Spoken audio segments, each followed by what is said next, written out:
Howdy team, in the last video we ran through an oil change on the old KLR 650. In this video we'll run through cleaning and replacing the air filter. Changing the air filter is super easy on these, and you need only a couple tools to do it. You want a pair of gloves because your hands are going to get greasy. You're going to want an 8mm socket wrench, and if you have a stock bolt on the housing cover, a Phillips head screwdriver. You're also going to want some air filter cleaner to get the old oil and grime off, and then some new oil to put on after the fact.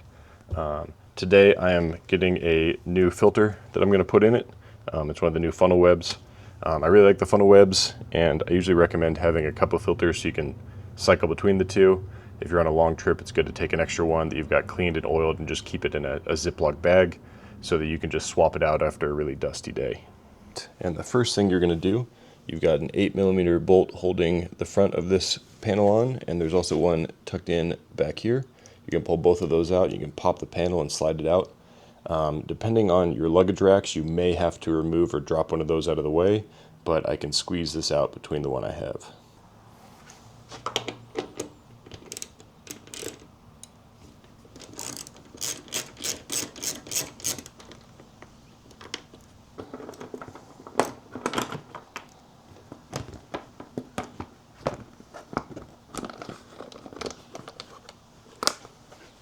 Now that we've removed the body panel, you can see the airbox itself. It's this unit right here. This is the door we're going to remove. Normally it's held on with a Phillips head bolt, but the stock ones are really good at stripping out. So most people will replace them with something. Mine is a 5mm Allen key, so we're going to just pop that off real quick and we can get into the air filter itself.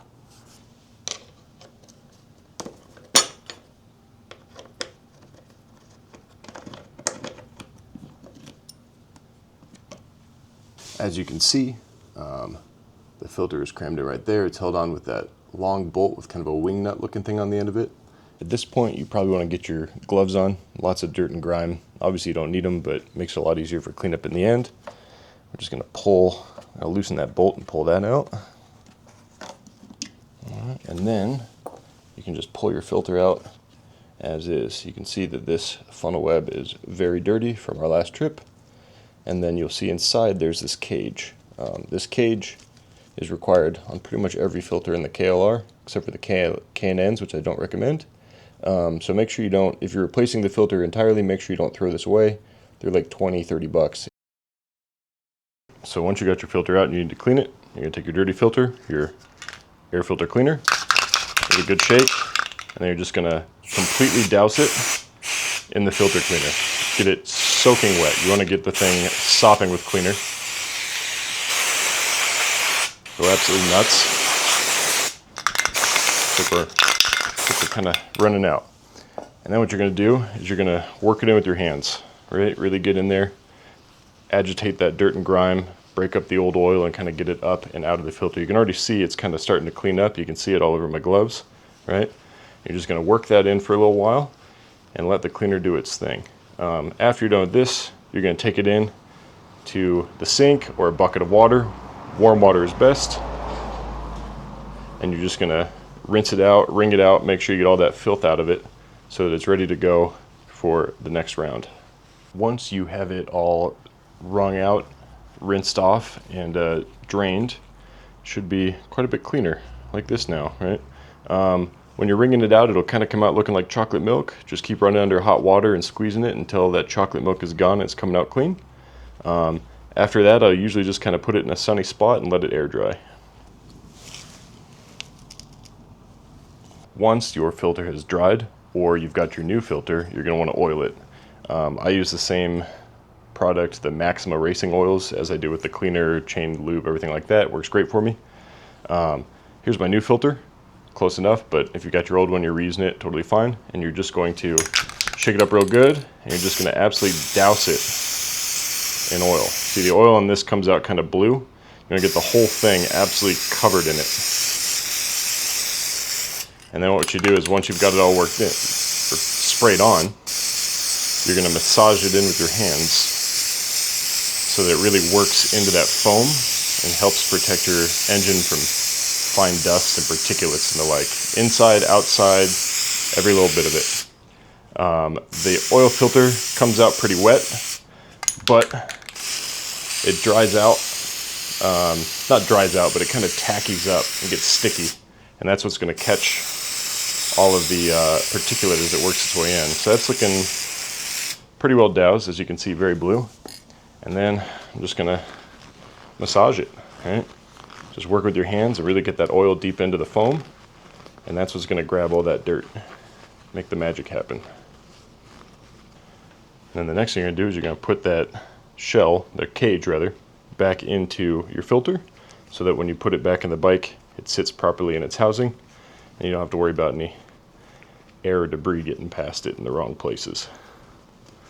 A little bit of a faff with the new filter. It's a little bit tighter than the older one, but should get in there no problem. Be able to get the bike back on the road. So there you are, cage reinstalled, ready to go back in where it came from. As you can see, my airbox is absolutely filthy, so I'm going to take a couple minutes and get the inside kind of wiped out, cleaned up, and just get some of this excess filth out of the way. All right, that's looking a lot better. So now we're going to reinstall the air filter. We're going to just kind of tuck it in, make sure that it's oriented properly, kind of up and down. It's pretty obvious if it's in right or not.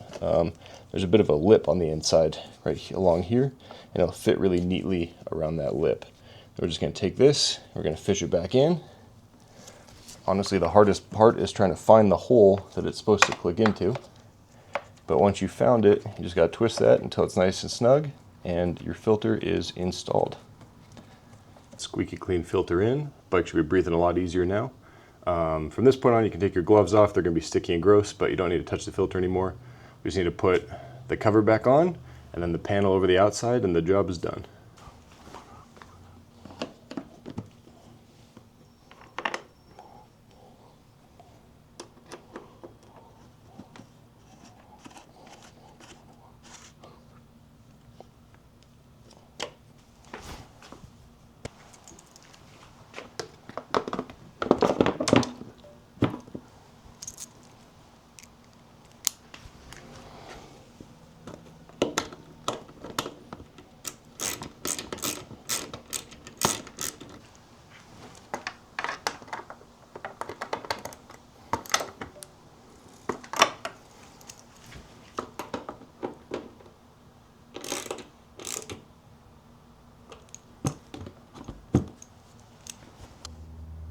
I don't have time today to let this dry before I oil it and store it away to show you guys, but if you're carrying an extra one with you, you're just going to, same thing, you're just going to spray it really heavy with oil, work it in, right, make sure it's nice and saturated, and you're just going to take, it's about a quart size Ziploc bag, whatever fits your filter, and you're just going to jam it in there, right, it's going to be nice and oiled, and you're just going to squeeze all the air out, zip it up.